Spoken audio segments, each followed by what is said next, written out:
एक 540 मीटर लंबी रेलगाड़ी 72 किलोमीटर प्रति घंटा की गति से चलती है। 160 मीटर लंबी सुरंग को यह गाड़ी कितने समय में पार करेगी? तो आप ये देखो कि जो चाल है उसकी 72 किलोमीटर प्रति घंटा है। अगर आप इसको मीटर में ले जाओगे तो ये कैंसिल हो जाएगा 4 बार, तो चाल आपकी मीटर सेकंड में आएगी 20 मीटर प्रति सेकंड। आपको क्या पार करना है? 540 की तो गाड़ी है और 140 की सुरंग है, दोनों को ऐड करेंगे। अगर हम 540 और 160 को जोड़ लें तो कितना हो जाएगा आपके पास? 700।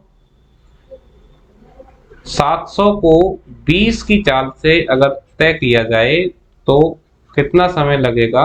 35 सेकंड। आपका आंसर हो जाएगा 35 सेकंड। समझ पा रहे हैं? अगला क्वेश्चन, एक 250 मीटर लंबी रेलगाड़ी 350 मीटर लंबे प्लेटफॉर्म को 50 सेकंड में पार करती है। 230 मीटर लंबे पुल को पार करने में रेलगाड़ी द्वारा लगा समय निकालें। आप ये देखो कि गाड़ी ने ओवरऑल कितनी डिस्टेंस को कवर किया है। 250 की तो गाड़ी है और 350 का प्लेटफॉर्म है, तो कितना हो गया? 600। तो यहां से अगर मैं स्पीड निकालता हूं गाड़ी की, तो गाड़ी ने टोटल 600 मीटर को ट्रेवल किया है 50 सेकंड में। तो गाड़ी की जो चाल है वो 12 मीटर प्रति सेकंड की है। अब मुझे टाइम निकालना है, तो 230 का पुल, अब गाड़ी अपने आप को तो हमेशा पार करती ही है, तो 250 गाड़ी की लंबाई, 230 पुल की लंबाई, टोटल जो डिस्टेंस हो गया वो हो गया 480। 480 12 की चाल से अगर तय किया जाए तो समय कितना लगेगा? 40 सेकंड। इसके साथ मैं आपको एक मेथड बता चुका हूं। आप चाल बराबर दूरी बटे समय से भी इस पूरे चैप्टर को कर सकते हो, और इस मेथड से भी आप कर सकते हो। तो दो तरीके हैं, दोनों में से आपको जो तरीका ज्यादा अच्छा लगे आप उसी से करें। क्लियर? आगे बढ़ते हैं अगले क्वेश्चन की तरफ। 60 मीटर लंबी रेलगाड़ी 40 मीटर लंबे सुरंग को 10 सेकंड में पार करती है। 65 मीटर लंबा प्लेटफॉर्म पर खड़ा व्यक्ति पार करने में रेलगाड़ी को कितना समय लगेगा? बहुत अच्छा क्वेश्चन है। देखो, 60 मीटर की गाड़ी है, 40 मीटर की सुरंग है, टोटल आपका 100 मीटर बनता है, जो कि 10 सेकंड में पार किया गया है। इसका मतलब जो चाल है वो गाड़ी की है 10 मीटर प्रति सेकंड। अब 65 मीटर लंबा प्लेटफॉर्म तो है, लेकिन हमें पार किसको करना है? व्यक्ति को। ये यहां सबसे जरूरी बात है। जब गाड़ी व्यक्ति को पार करती है तो उस समय सिर्फ खुद को पार करती है, मैं बता चुका हूं। तो 60 मीटर की गाड़ी है, 10 मीटर प्रति सेकंड की गाड़ी की चाल है, तो गाड़ी जब व्यक्ति को पार करेगी तब खुद को ही पार कर रही होगी, तो कितना समय लेगी? 6 सेकंड। अगर आपकी प्रैक्टिस होती है तो मैं बता रहा हूं ऐसे सारे क्वेश्चन आप विदाउट पेन भी कर पाओगे या फिर बहुत कम समय में सॉल्व कर पाओगे। आगे चलते हैं अगले क्वेश्चन की तरफ।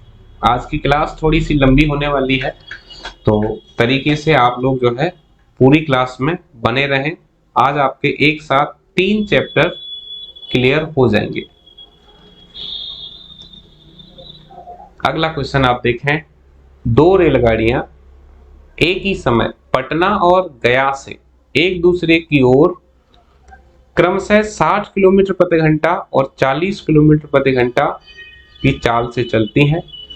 जब वे मिलती हैं तो पाया गया कि एक रेलगाड़ी दूसरी से 20 किलोमीटर की अधिक दूरी तय की है। पटना और गया के बीच की दूरी निकालें। तो देखें आप लोग पहले तो, जैसे मानकर चलो ये आपका एक स्टेशन है और ये दूसरा स्टेशन, ये पटना और ये गया। जो गाड़ी पटना से चल रही है उसकी चाल 60 है, जो गया से चल रही है उसकी चाल 40 है। और ये कह रहा है कि जब ये दोनों गाड़ियां चली हैं तो मिलती हैं, तब ये पाया गया कि एक जो गाड़ी है वो दूसरी से 20 किलोमीटर ज्यादा चल गई है। तो ये बताओ कि दोनों के बीच में दूरी कितनी है। तो पहले तो आपको ये निकालना पड़ेगा कि ये दोनों गाड़ियां चली कितनी हैं। तो पहले आप निकालें सीधे टाइम। टाइम होता क्या है, डिस्टेंस अपॉन स्पीड। तो आपको 20 दूरी दे रखी है और वो दूरी क्या है, वो दूरी का अंतर है। और चालों का अंतर कितना है, 60 और 40 का 20। 20 से 20 को अगर हम कैंसिल करें, इसका मतलब दोनों गाड़ियां 1 घंटे चली हैं। और अगर दोनों गाड़ियां 1 घंटे चलेंगी तो कितनी डिस्टेंस कवर होगी। आप ये देखो कि ये 60 से चल रही है और ये 40 से। ध्यान रहे कि गाड़ियां जब आमने सामने चल रही होती हैं तो दोनों की जो चाल है वो जुड़ जाती है। तो चाल इनकी जुड़ जाएगी, 60 और 40 100 हो जाएगी। 100 की चाल से अगर 1 घंटा चलती हैं तो पटना और गया के बीच की जो दूरी है वो कितनी होगी, 100 किलोमीटर। समझ पा रहे हैं सब लोग इसको। अगर कोई डाउट आता है तो आप कमेंट में हमें जरूर बताएं। अब इसके बाद अगला क्वेश्चन लेते हैं। दो स्टेशनों ए और बी एक सीधी रेखा में 110 किलोमीटर की दूरी पर स्थित हैं। एक रेलगाड़ी 7 बजे सुबह ए से प्रारंभ होती है और 20 किलोमीटर प्रति घंटा की गति से बी की ओर गमन करती है। दूसरी रेलगाड़ी सुबह 8 बजे बी से प्रारंभ होती है और 25 किलोमीटर प्रति घंटे की गति से ए की ओर आती है। दोनों किस समय मिलेंगी। तो आप देखें, हमारे पास दो स्टेशन हैं ए और बी, दोनों के बीच की जो दूरी है वो है 110 किलोमीटर। पहली वाली गाड़ी सुबह 7 बजे यहाँ से चलती है और उसकी चाल 20 किलोमीटर प्रति घंटा है। दूसरी 8 बजे चलती है, चाल 25 किलोमीटर प्रति घंटा है। एक दूसरे की ओर चल रही हैं, मतलब आमने सामने चल रही हैं। इसका सीधा सीधा मतलब ये है कि चाल इनकी ऐड हो जाएगी। ये क्वेश्चन का स्ट्रक्चर है और मेन यही होता है। पहले आपको क्वेश्चन को पढ़ लेना है ढंग से। अब आप देखो कि ये गाड़ी चल रही है सुबह 7 बजे, ये चल रही है सुबह 8 बजे। आपको करना क्या है, आपको सबसे पहले जो है इनको इक्वल टाइम पर लेके आना है। जो गाड़ी 7 बजे चल रही है उससे पहले 1 घंटा चला लेते हैं। अगर 20 किलोमीटर प्रति घंटे की चाल है तो 1 घंटे में ये गाड़ी कितना चल जाएगी, ये चल जाएगी आपका 20 किलोमीटर। तो टोटल डिस्टेंस 110 है, 1 घंटे में ये 20 चल जाएगी। तो अब डिस्टेंस कितना रह जाएगा दोनों के बीच में, 90 किलोमीटर। यहाँ पर अब 8 बज चुके हैं तो दोनों का टाइम इक्वल हो गया। टाइम इक्वल करने के बाद ही आपको ये बताना है कि ये कब मिलेंगी। अब आपको मीटिंग टाइम निकालना है। आमने सामने एक गाड़ी की चाल 20 है, दूसरी गाड़ी की चाल 25 है। आमने सामने जब गाड़ियां चलती हैं तो चाल जुड़ जाती है। 45 की चाल से अगर आप 90 जाओगे तो आपको कितना समय लगेगा, 2 घंटे।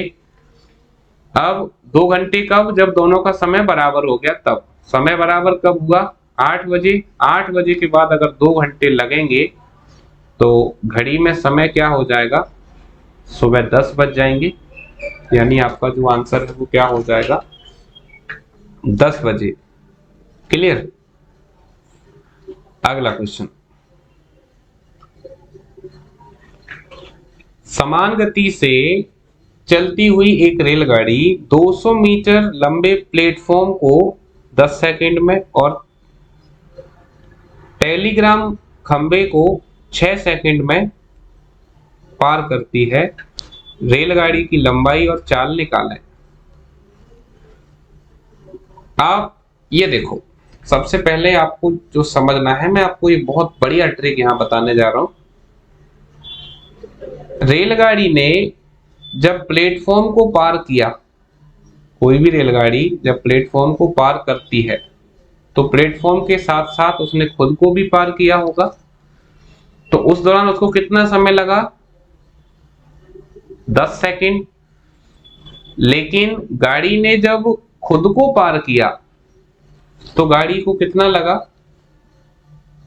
यानी टेलीग्राफ खंबे को जब पार करेगी तो उस समय गाड़ी सिर्फ खुद को ही पार करेगी। तो जब गाड़ी खुद को पार कर रही है तो गाड़ी को लग रही है 6 सेकंड।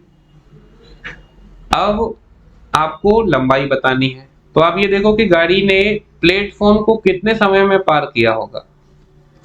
4 सेकंड में। दोनों का यहां से डिफरेंस, क्योंकि 6 सेकंड में तो गाड़ी खुद को ही पार करती है। अब गाड़ी की चाल आप देखो तो चाल कितनी है?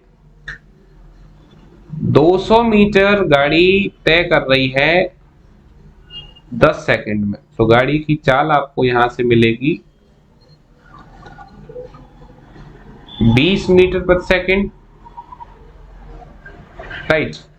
अब ऑप्शन आपके पास जो दिए हुए हैं वो दिए हैं आपको किलोमीटर में।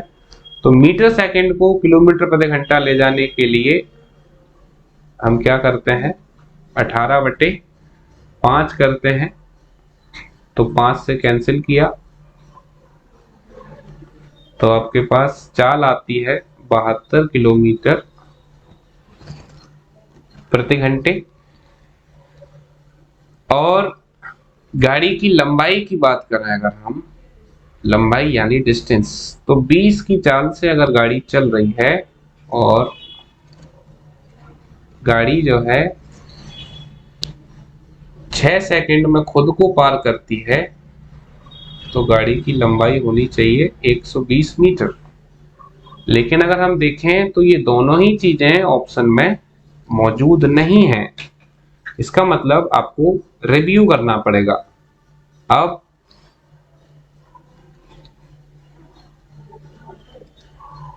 यहां पर हम क्या कर रहे हैं वो देखें।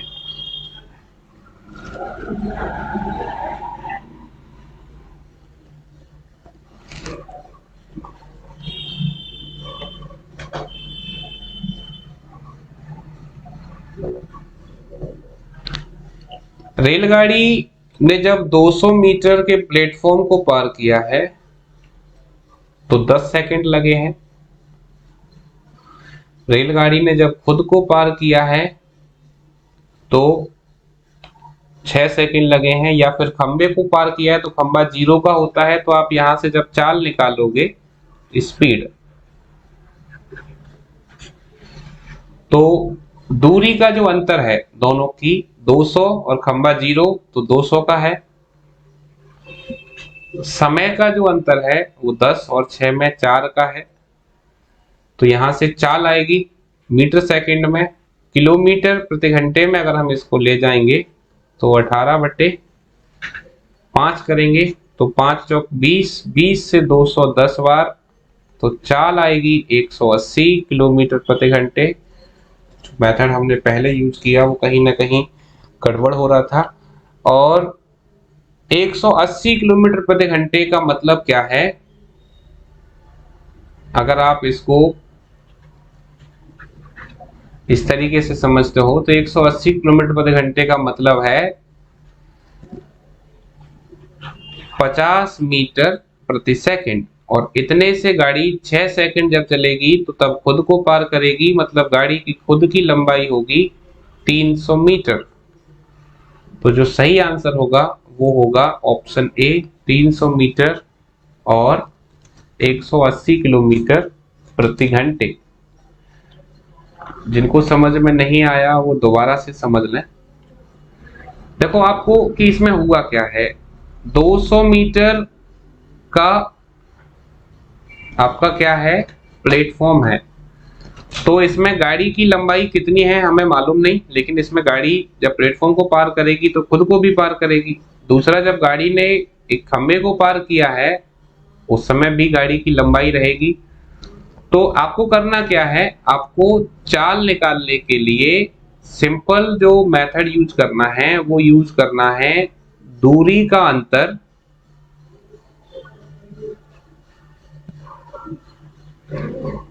और समय का अंतर। सीधे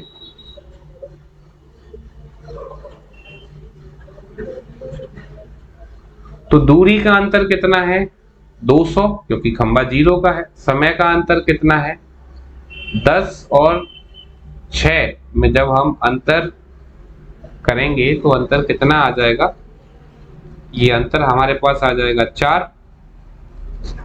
तो सीधे यहां से वैल्यू हमें मिली 200/4। क्योंकि ये मीटर सेकंड में है इसलिए मैंने इसको 18/5 कर दिया, तो किलोमीटर में आ गया। वैल्यू आ गई 180। उसके बाद रेलगाड़ी की लंबाई निकाली, तो 180 को मैंने क्या किया, 180 को मैंने बनाया मीटर सेकंड, तो 18 से जब कैंसिल किया तो वैल्यू आई 50 मीटर प्रति सेकंड। अब गाड़ी ने खंबे को जब पार किया है तो उस समय वास्तव में खुद को ही पार किया है। तो 50 मीटर प्रति सेकंड से जब गाड़ी 6 सेकंड चलेगी तो 300 मीटर चलेगी। इसका मतलब गाड़ी की लंबाई 300 मीटर होगी और गाड़ी की जो चाल है वो 180 किलोमीटर प्रति घंटे रहेगी। ठीक है, आगे बढ़ते हैं अगले क्वेश्चन की तरफ।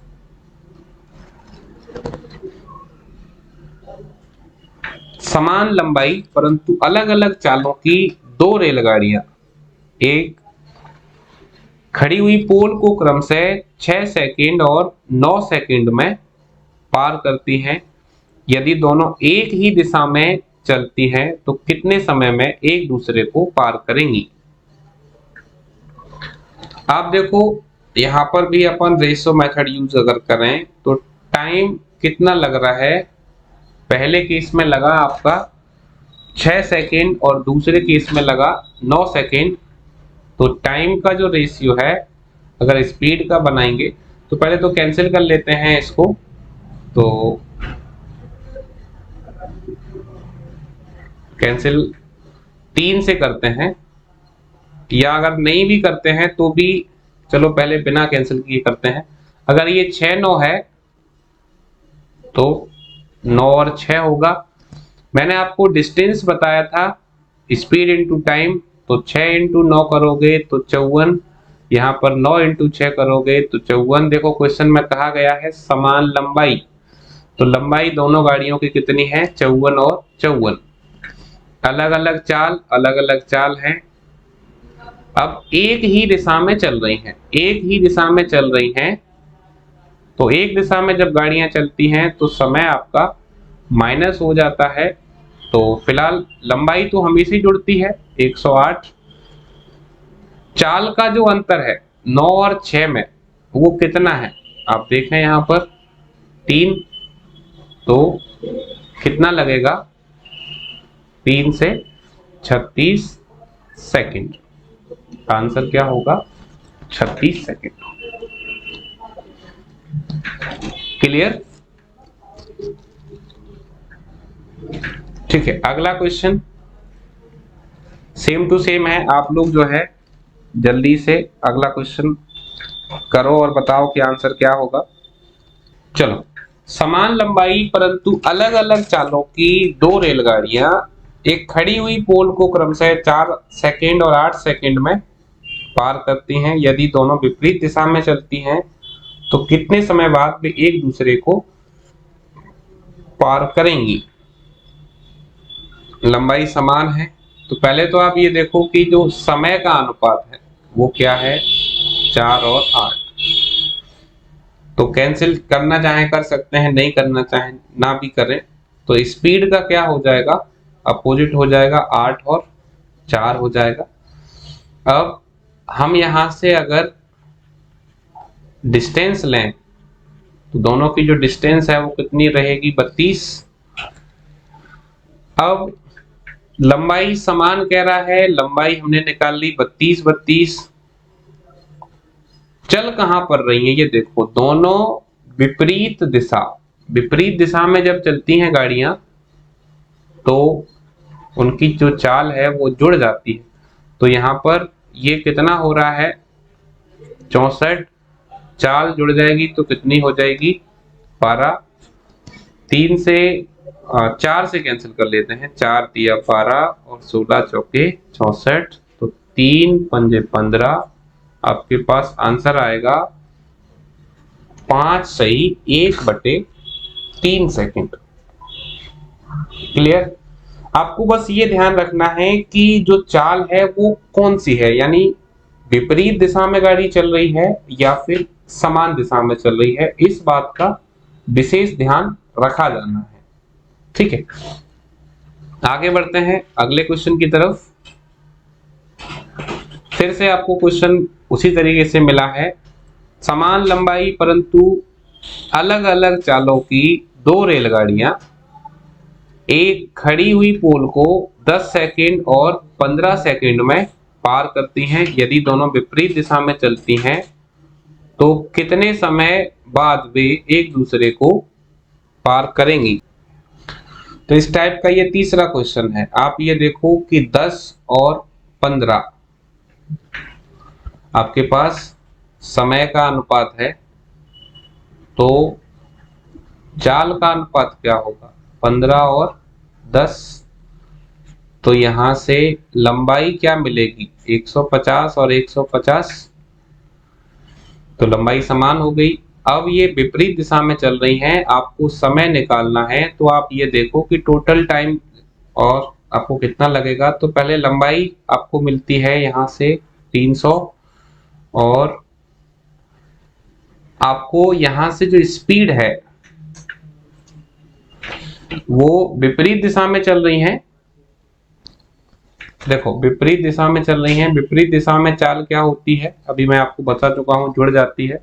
तो 25, तो 25 से कैंसिल किया, 25 एकम 25 और 25 दूनी 50, आंसर 12 सेकंड। तो ये तीनों क्वेश्चन मैंने आपको जब कराए तो एक भी बार रेशियो को काटा नहीं। अब आपको यही क्वेश्चन अनुपात को काट कर भी बताते हैं कि अनुपात को काट कर भी क्वेश्चन किया जा सकता है। मैं इसी को कैंसिल कर रहा हूं, 5 से 2 और 3, तो 2 और 3 अगर अनुपात मिलता है टाइम का तो आपको मालूम है स्पीड का क्या मिलेगा 3 और 2। हम चेक कर रहे हैं कि ऐसा पॉसिबल है या नहीं, तो यहां से ये मिलेगा 6 और ये भी मिलेगा 6, तो टोटल आपका कितना हो गया 6 और 6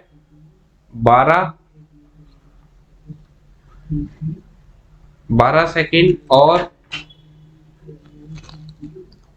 12 आपकी डिस्टेंस आ जाएगी, और ये जो वैल्यू मिलेगी हमें ये मिलेगी 5। इसका मतलब ये हुआ कि आपको जो वैल्यूज दे रखी हैं बेहतर ये रहेगा कि आप इनको ना काटें। क्लियर? क्योंकि अगर हम इसको काट देते हैं तो आपका आंसर गलत हो सकता है।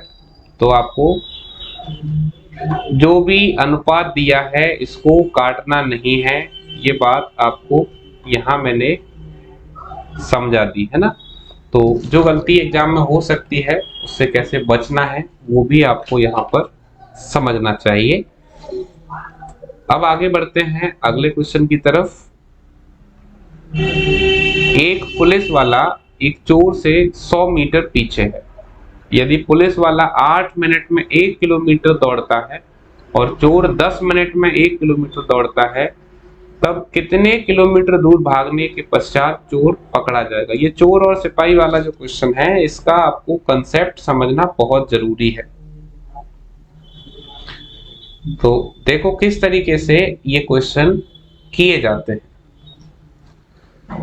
तो पीछे पुलिस वाला है, आगे चोर है। पुलिस वाले की जो चाल है वो आपको कितनी दे रखी है 10 मिनट में 1 किलोमीटर। 1 किलोमीटर का मतलब हो गया 1000 मीटर 10 मिनट में, तो इसका मतलब इसकी जो चाल है वो है 100 मीटर 100 मीटर प्रति मिनट। और सॉरी, ये चोर के लिए है। चोर, पुलिस वाला जो है 8 मिनट में 1 किलोमीटर। इसका मतलब हो गया कि 1000 मीटर 8 मिनट में। तो यहां से 8 एकम 8, 2 बचेगा, 8 दूनी 16, 8 पंजे 40। तो पुलिस वाला आपका दौड़ रहा है 125 मीटर प्रति मिनट, यानी आपको मीटर मिनट में दोनों की वैल्यू निकाल लेनी। अब आपको क्या कह रहा है कि दोनों के बीच में जो दूरी है वो कितनी है, 100 मीटर। तो अगर ये पुलिस वाला चोर का पीछा जब करेगा तो दोनों की चाल में जो अंतर है वो कितना आ रहा है, आप देखो।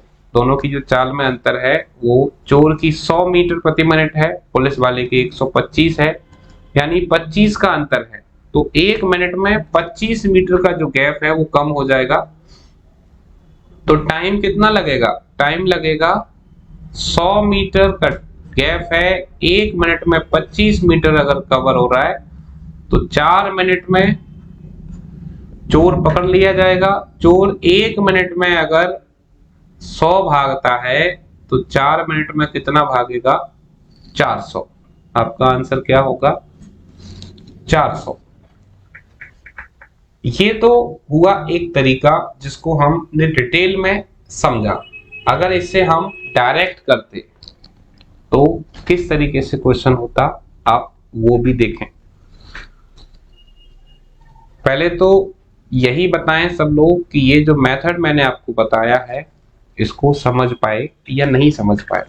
ठीक है, मतलब समझ में आया है, कर सकते हैं पूजा, लेकिन पहले काटें फिर गुणा करें, उससे बेहतर ये है कि आप सीधे भी सॉल्व कर लें उसको, कोई दिक्कत नहीं है, ऐसा हो जाता है। लेकिन ये है कि जब वैल्यूज आपकी अंडर 10 है तो उसको आप सॉल्व ऐसा कर सकते हैं, क्योंकि कई बार ऐसा रहता है कि हम जब ट्रिक्स के साथ जा रहे होते हैं तो उस समय इन चीजों पर ध्यान नहीं दे पाते हैं। ठीक है, तो अभी हम आगे बढ़ते हैं। यहां पर कोई दिक्कत नहीं, आप दोनों की जो चाल है उसको निकाल लो, वहां से आपको सीधे डिफरेंस आ जाएगा। और जैसे ही आपके पास डिफरेंस आ जाता है तो आप बड़ी आसानी से क्वेश्चन को सॉल्व कर पाओगे। अगला, अब जो क्वेश्चंस हैं आपके वो आते हैं धारा और नाव के, बोट एंड स्ट्रीम। तो इसमें क्या करना है आप लोग समझें। देखो सिंपल सी बात है कि अगर कोई नाव, जैसे आप ये मानकर चलो कि ये हमारे पास क्या है, कोई धारा है, ठीक है। अगर कोई भी नाव है वो धारा के साथ जाती है तो चाल बढ़ जाएगी, और धारा के विपरीत अगर आती है तो चाल माइनस हो जाएगी। एक तो आपको यही ध्यान रखना है कि धारा के जब साथ जाओगे, मतलब जिस तरफ पानी जा रहा है, जिस तरफ पानी का बहाव है उसी तरफ अगर आप जाओगे तो डेफिनेटली आपकी चाल जो है वो बढ़ेगी। लेकिन आप बहाव के अगर विपरीत तैरोगे या विपरीत नाव चलाओगे तो आपकी चाल को पानी कम कर देगा। ठीक है, ये कॉमन सी बात आपको बस ध्यान रखनी है। अब देखें, शांत जल में नाव की चाल 2 किलोमीटर प्रति घंटा है। शांत जल का मतलब क्या है, वो जल जहां पर पानी रुका हुआ है या शांत है। ऐसा कहां पर है, ऐसा जो है तालाब में हो सकता है, और मैक्सिमम केसेस में आपको तालाब को ही लेना है। तालाब में जो जल है वो शांत रहता है। शांत जल में जब कोई व्यक्ति नाव चलाता है तो उसमें जल का कोई प्रभाव नहीं होता, यानी ना तो जल आपकी चाल को बढ़ाता है ना ही आपकी चाल को वो कम करता है। तो ये बात आपको ध्यान रखनी है। ठीक है, अब शांत जल में नाव की चाल 2 किलोमीटर प्रति घंटा है, धारा के विपरीत नाव की चाल 1 किलोमीटर प्रति घंटा है। तो धारा की गति क्या है, आपको धारा की गति निकालनी है। विपरीत में मैंने आपको बताया था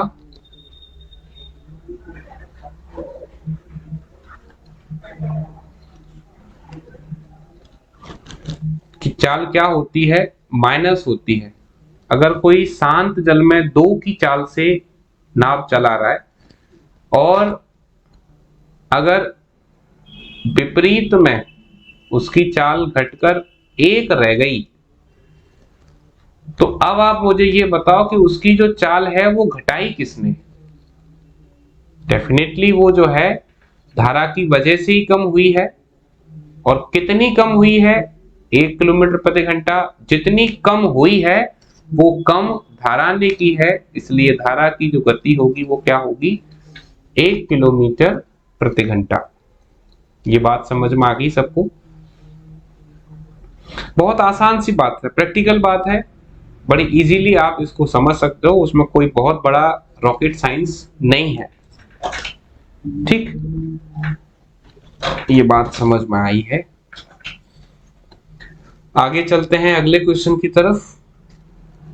एक नाव धारा के विपरीत 14 किलोमीटर की दूरी 56 मिनट में तय करती है। धारा की गति 2 किलोमीटर प्रति घंटा है, तो शांत जल में चाल क्या होगी। आप ये देखो कि विपरीत में चाल क्या है, बस सिंपल आप चाल निकाल लो। तो 14 किलोमीटर आपने तय किया है 56 मिनट में। इसको घंटे में चेंज कर लेते हैं। 14 से 56 कैंसिल किया 4 बार, 4 से 60 को कैंसिल किया 15 बार, 15 ऊपर आ जाएगा, तो चाल आपकी हो गई 15 किलोमीटर प्रति घंटे।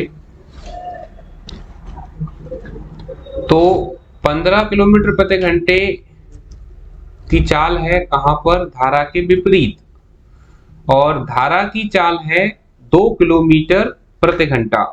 इसका मतलब जब ये 15 से चल रही है उस समय धारा इसको रोक रही है। कितना रोक रही है, 2 किलोमीटर प्रति घंटा से। तो जब ये शांत जल में चलेगी तो जो धारा ने रोका है वो नहीं रुकेगा, वो उसको और मिल जाएगा। तो धारा की दिशा में शांत जल में जब आप जाओगे तो चाल क्या होगी, 17 किलोमीटर प्रति घंटे। और धारा की जब दिशा में जाएंगे तो 2 और बढ़ जाएगी। फिलहाल उसने आपसे शांत जल पूछा है, तो सीधी सीधी बात यह है कि जब शांत जल में जाते हैं तो धारा ना तो रोकती है ना बढ़ाती है। तो जो रुकावट हुई है वो आपको उसमें और जोड़ लेनी है, तो आपको अपना आंसर मिल जाएगा। Next question. एक नाव शांत जल में 10 किलोमीटर प्रति घंटा की चाल से जाती है। यदि धारा की दिशा में नाव की चाल 13 किलोमीटर प्रति घंटा हो तो धारा की गति क्या है। आप देखो, बहुत ही आसान सा क्वेश्चन है। शांत जल में कितनी चाल है, 10, और धारा के साथ जो चाल है वो कितनी है, 13। तो यहां से एक बात हमें ये समझ में आई कि जो चाल बढ़ी है 10 से जो 13 हुई है वो किसने बढ़ाई है, धारा ने। और कितनी बढ़ाई है, 3। तो धारा की गति क्या होगी, 3 किलोमीटर प्रति घंटा। क्लियर। नेक्स्ट। एक व्यक्ति धारा की दिशा में 26 किलोमीटर जाता है, जबकि धारा के विपरीत दिशा में 11 किलोमीटर की दूरी तय करता है। प्रत्येक अवस्था में उसे 5 घंटे लगते हैं। धारा की गति क्या है। हर बार 5 घंटे लगे, तो धारा की दिशा में मतलब डाउन स्ट्रीम।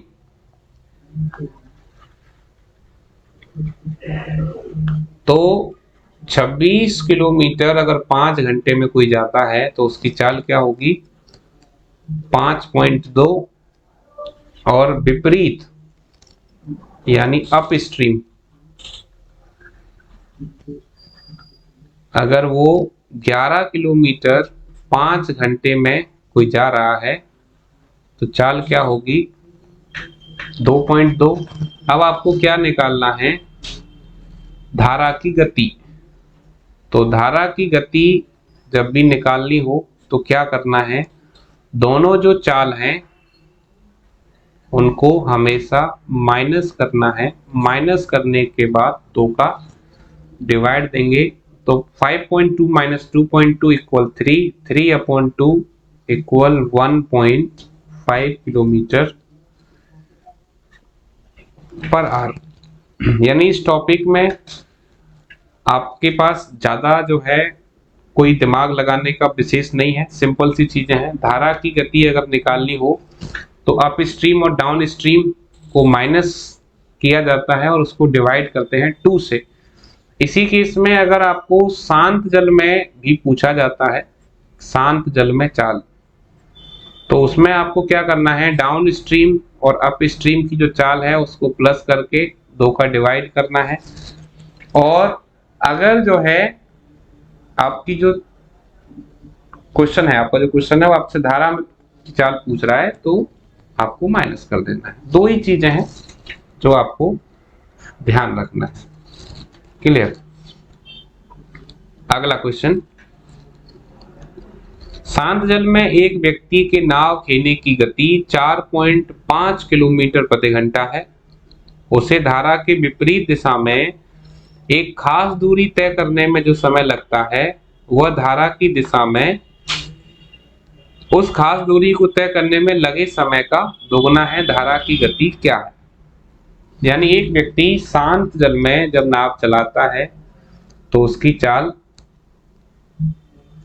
4.5 किलोमीटर प्रति घंटा होती है। अब डिस्टेंस कितनी है, एक खास दूरी यानी फिक्स्ड है। तो किसी कोई डिस्टेंस अगर वो विपरीत में जाता है, विपरीत में जाएगा तो जो धारा है वो उसको रोकेगी।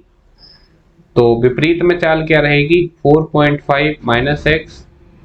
और जो धारा की दिशा में है, दिशा में जाएगा तो चाल क्या रहेगी, जुड़ जाएगी। अब ये कह रहा है कि उतनी ही दूरी में जो समय लग रहा है विपरीत में वो दोगुना लग रहा है। अगर दोगुना लग रहा है तो आपको ये बताना है कि जो धारा की गति है वो क्या होगी। तो दोगुना लग रहा है तो आपको क्या करना है, आप चाहें तो यहाँ ऑप्शन से जा सकते हैं। जैसे अगर मैंने मान लिया पहला ऑप्शन लिया 1.5, तो धारा के विपरीत में अगर आप 1.5 चाल मानकर चलते हो धारा की, तो विपरीत में चाल क्या रह जाएगी, 3। और यहाँ कितनी हो जाएगी, 6। क्या दोगुना मिल रहा है? मिल रहा है, राइट। अब दूसरा अगर हम देखें तो अगर मैं 3.5 लेता हूं तो यहां रह जाएगा 1 और यहां हो जाएगा 8, दोगुना नहीं होगा। 1 लेता हूं तो यहां रह जाएगा 3.5, यहां रह जाएगा 5.5, ये भी नहीं है। तो ऐसे क्वेश्चंस को अगर आपको बहुत फास्ट करना हो तो आप सीधे ऑप्शन से जा सकते हो। अदरवाइज इक्वेशन मैंने आपके सामने बना दी है, आप उसको सॉल्व करेंगे तो आपको आंसर मिल जाएगा।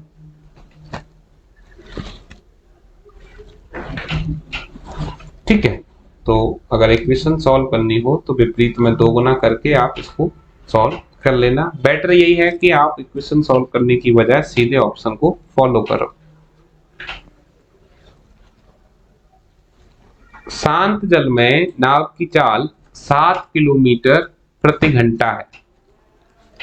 यदि धारा की गति 1.5 किलोमीटर प्रति घंटा हो तो धारा की विपरीत दिशा में 7.7 किलोमीटर दूरी तय करने में लगा समय क्या होगा। शांत जल में चाल कितनी है, 7, धारा की गति 1.5। जो समझने वाली चीजें हैं वो आपको यहाँ पर देखना है। विपरीत दिशा में 7.7 जाना है, विपरीत में जाओगे तो क्या होगा, धारा जो है आपको रोकेगी। अब अगर धारा आपको विपरीत में रोक रही है तो उस स्थिति में आपकी जो चाल रह जाएगी, विपरीत में जो चाल रह जाएगी वो कितनी रह जाएगी, आप देखें 7 की तो है 1.5 कम हो जाएगी, तो आपकी चाल रह जाएगी 5.5।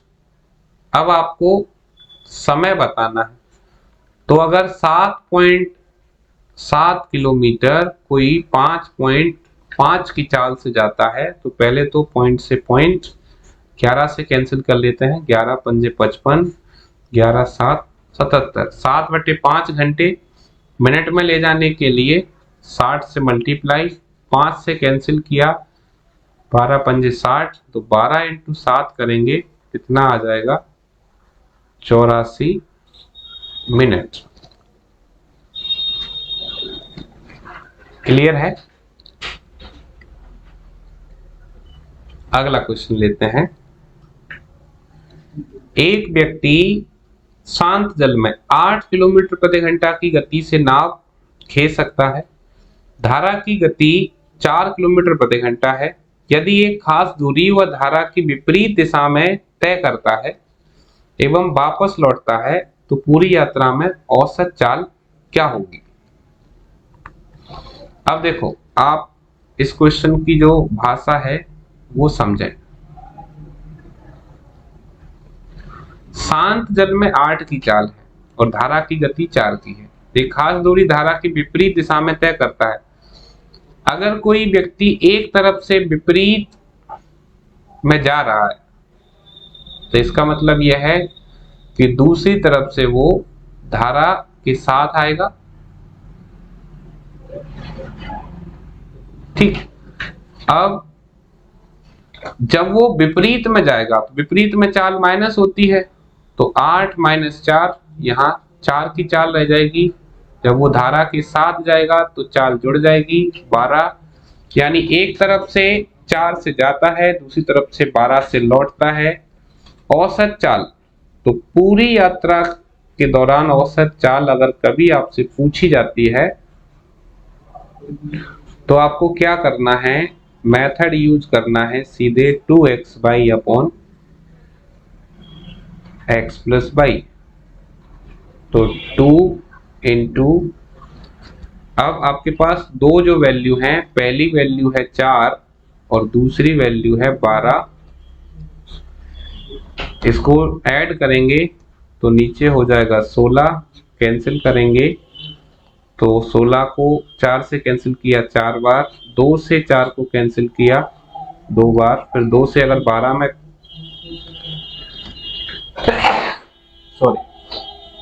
डिवाइड अगर हम करते हैं, तो जो वैल्यू हमारे पास आएगी वो क्या आएगी, 6। तो आंसर क्या हो जाएगा, 6 किलोमीटर प्रति घंटा। ये तो है उस स्थिति में जब आपको फॉर्मूला आता है। अगर किसी स्टूडेंट को फॉर्मूला नहीं आता, या फिर आता भी है तो वो फॉर्मूले से नहीं करना चाहता, फिर उस दौरान हम क्या कर सकते हैं? तो आप ये देखो कि एक तरफ से उसकी चाल जो है वो 4 की है, दूसरी तरफ से उसकी जो चाल है वो 12 की है। एक ऐसी वैल्यू ले लो जो दोनों से कट जाए। तो दोनों से कटने वाली ऐसी कौन सी वैल्यू है, 12। तो पहले जब 4 से जाओगे तो 3 घंटे लगेंगे, 12 से जाओगे तो 1 घंटा लगेगा। तो आप 12 किलोमीटर गए और 12 किलोमीटर आए, तो आपने पूरी यात्रा में कितनी दूरी तय की, 24 किलोमीटर। 3 घंटे आपको यहां से लगे थे और 1 घंटा वापसी में, तो 4 घंटे आपको लगे हैं। 4 घंटे में अगर आप 24 किलोमीटर गए हो, तो आपकी जो औसत चाल है वो क्या होगी, 6 किलोमीटर प्रति घंटा। यानी आप इसको विदाउट फॉर्मूला भी जाना चाहो तो जा सकते हो, जरूरी नहीं है कि सारी चीजें फॉर्मूले से की जाएं। अगर आपको कोई फॉर्मूला याद भी नहीं है तो भी आप जो है क्वेश्चन को सॉल्व कर सकते हो। आगे बढ़ते हैं अगले क्वेश्चन की तरफ। एक व्यक्ति शांत जल में 7 किलोमीटर प्रति घंटा की गति से नाव खींच सकता है। यदि नदी 3 किलोमीटर प्रति घंटा धारा की गति से बह रही है, तो धारा के विपरीत दिशा में एक खास दूरी को तय करने में लगा समय धारा की दिशा में वही दूरी तय करने में लगे समय से 6 घंटा ज्यादा है वह स्थान कितनी दूर है? तो वो स्थान आप मान लो कि वो डिस्टेंस जो है d है। जब आप धारा के विपरीत जाओगे तो 7 में से 3 कम 4 हो जाएगा। वही जब आप धारा के साथ जाओगे तो 7 और 3 10 हो जाएगा। इन दोनों का जो डिफरेंस है वो 6 घंटे आना चाहिए, ऐसा वो कह रहा है। तो आप देखो ऐसी वैल्यू आपको लेनी है जो 4 और 10 दोनों से कटे और वहां पर जो डिफरेंस हमें मिले वो भी किसका मिल जाए, 6 का। तो बेटर ऑप्शन क्या है कि आप सीधे ऑप्शन पिक करो। पहला ऑप्शन आपके पास 40 है, तो 40 अगर आप 4 की चाल से जाते हो तो आपको कितना टाइम लगेगा, 10 घंटे। यही 40 अगर आप 10 से जाते हो तो कितना टाइम लगेगा, 4 घंटे। क्या 6 घंटे का डिफरेंस मिल रहा है? यस, मिल रहा है। तो आपके पास आंसर कितना आ जाएगा, 40 किलोमीटर। बाकी जो लोग सॉल्व करना चाहें, इक्वेशन मैंने बना दी है, आप यहां से भी इसको सॉल्व कर सकते हो। चलिए मैं सॉल्व भी करवा देता हूं। तो यहां से जैसे अगर हमने एलसीएम लिया तो एलसीएम आपको मिल जाएगा 20। तो ये हो गया आपके पास 5d माइनस 2d। तो टोटल हमें मिला ये 3d अपॉन 20 इक्वल 6। 3 से 6 को कैंसिल किया 2 टाइम्स, तो d इक्वल 40 किलोमीटर। तो आप इसको सॉल्व करना चाहो तो सॉल्व भी कर सकते हो, ऑप्शन से जाना चाहो ऑप्शन से जा सकते हो, रेशियो मेथड से जाना चाहो तो रेशियो मेथड से भी जा सकते हो। लेकिन यही है, जैसा मैं हमेशा कहता हूं कि उस मेथड को चुने जो आपको सबसे अच्छा आता है और सबसे जल्दी आता है। आगे बढ़ रहे हैं अगले क्वेश्चन की तरफ। एक नाव 8 घंटे में धारा की विपरीत दिशा में 40 किलोमीटर चलती है तथा धारा के अनुकूल 36 किलोमीटर चलती है शांत जल में नाव की चाल। तो आप देखो विपरीत, विपरीत मतलब अप स्ट्रीम है ना। तो कितना जा रही है, 40 किलोमीटर। कितना समय, 8 घंटे। चाल क्या मिल जाएगी, 5 किलोमीटर प्रति घंटे। धारा के अनुकूल यानी डाउन स्ट्रीम कितना जा रही है, 36 किलोमीटर। कितना समय, 6 घंटे। चाल 6 किलोमीटर प्रति घंटे। अब आपको क्या निकालना है, शांत जल। तो शांत जल के लिए मैंने आपको बताया था अप और डाउन जो है दोनों को ऐड करना है और उसको हाफ कर देना है। तो 11 का आधा करेंगे तो हमारे पास जो वैल्यू आ जाएगी वो कितना आ जाएगी, 5.5 किलोमीटर प्रति घंटे। क्लियर। Next question. कोई नाविक धारा के अनुदिश 48 मिनट में 12 किलोमीटर जाता है और 1 घंटा 20 मिनट में वापस आता है, शांत जल में नाविक की चाल क्या है? अनुदिश मतलब धारा के साथ यानी डाउन स्ट्रीम। तो डाउन में 12 किलोमीटर 48 मिनट में, मिनट को घंटे में चेंज किया, 12 से 48 कैंसिल किया 4 बार, 4 से 60 को कैंसिल किया 15 बार। तो डाउन स्ट्रीम में चाल कितनी आ गई, 15। 1 घंटा 20 मिनट में वापस आता है यानी इतना ही वापस आ रहा है, 12 किलोमीटर। 1 घंटा 20 मिनट का मतलब हो गया 80 मिनट अपॉन 60। तो 20 से कैंसिल करते हैं, 20 चौक 80, 20 तिया 60, 4 तिया 12, 3 इंटू 3 किया तो 9 आ गया। निकालना क्या है, शांत जल में नाव की चाल। मैंने बताया था शांत जल में निकालने के लिए अप और डाउन दोनों को जोड़ देते हैं। तो 15 और 9 24 और उसमें 2 का भाग देंगे तो आंसर क्या मिल जाएगा, 12 किलोमीटर प्रति घंटे। क्लियर होना चाहिए क्वेश्चन। नेक्स्ट क्वेश्चन, कोई आदमी धारा के अनुकूल दिशा में 15 किलोमीटर प्रति घंटे की चाल से तथा धारा की प्रतिकूल दिशा में 9 किलोमीटर प्रति घंटे की चाल से नाव चला सकता है। शांत जल में नाव की चाल। मेरे ख्याल से ये वही क्वेश्चन है। तो जब भी हम शांत जल में चाल निकालेंगे तो क्या करना है आपको मैं बता चुका हूं, अनुकूल और प्रतिकूल दोनों को जोड़कर आधा करना है। तो आपके पास आंसर आ जाएगा यहां से 12 किलोमीटर प्रति घंटे। और आगे चलते हैं अगले क्वेश्चन की तरफ। एक नाव शांत जल में 1 घंटे में 6 किलोमीटर जाती है, परंतु वह धारा के प्रतिकूल यही दूरी चलने में तिगुना समय लेती है। धारा की चाल। शांत जल में अगर कोई नाव 6 किलोमीटर 1 घंटे में जा रही है, इसका मतलब उसकी चाल क्या है, 6 किलोमीटर प्रति घंटे। प्रतिकूल मतलब अप स्ट्रीम, तो 6 किलोमीटर यानी यही दूरी। तिगुना समय का मतलब हो गया कि पहले अगर 1 घंटा लग रहा था तो अब 3 घंटे लगेंगे। तो अब चाल क्या रह गई, 2 किलोमीटर प्रति घंटा। चाल कितनी कम हो गई आप ये देखो, शांत जल में आपकी चाल 6 थी, अब आपकी चाल 2 रह गई। आपकी चाल कितनी घटी, आपकी चाल घट गई 4। ये चाल किसने घटाई, धारा ने, क्योंकि धारा उसको रोक रही है। तो धारा की चाल क्या होगी, 4 किलोमीटर प्रति घंटे। क्लियर है बात। चलिए अभी आगे चलते हैं अगले क्वेश्चन की तरफ। ये लास्ट क्वेश्चन है। एक नाव नदी की धारा के अनुकूल दिशा में 1 घंटे में 8 किलोमीटर जाती है तथा धारा की विपरीत दिशा में 1 घंटे में 2 किलोमीटर जाती है। नदी की धारा की चाल।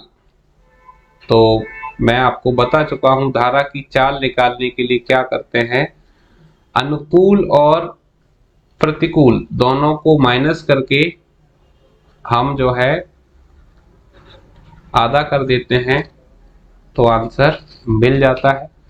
तो आपके पास जो आंसर आएगा वो कितना आ जाएगा, 3 किलोमीटर प्रति घंटे। इस तरीके से हमारा speed, time and distance topic पूरा होता है।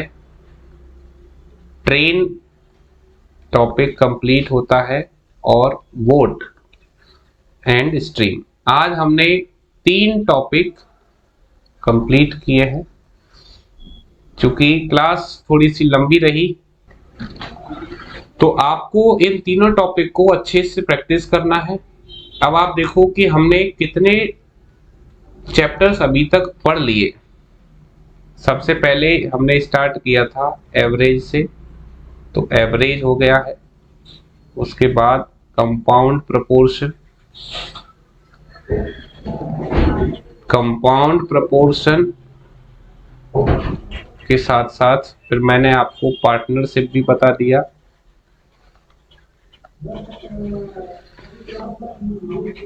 इसके बाद टाइम एंड वर्क,